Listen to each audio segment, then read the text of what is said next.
छपे अखबार में, खबट पूरा ओकर जिला या जवार में, कारनामा रोज एगो छपे अखबार में। कोनो बड़ रंगदार हकी हटे ठिकदार, जवना के भूत चढ़ल बा तोरा प्यार के। केहू करेला जितंग तूर देवे अंग अंग, बटे रुतबा दबंग वाला हमरा यार के।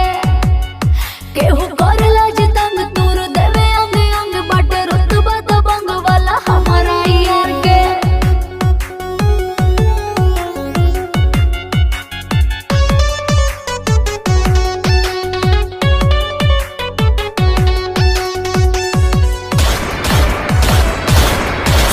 पेन्हेला खोके या घूमेला अकेला, तोरा लेका छते जाना बालो ओकर चेला।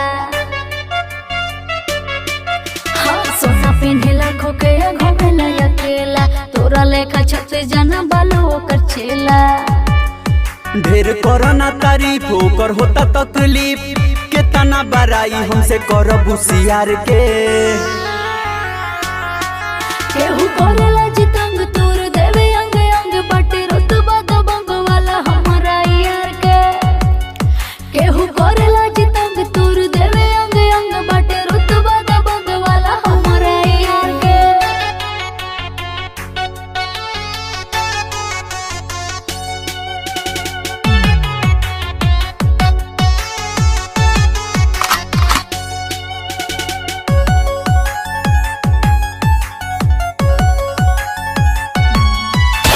दबेला न केहू से उखेले रोज जान से, जिंदगी जिएला अपन शेर लेखा शान से।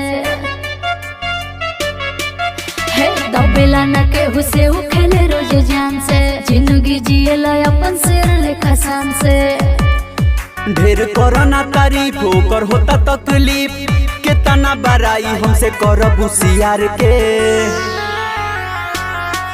केहू करेला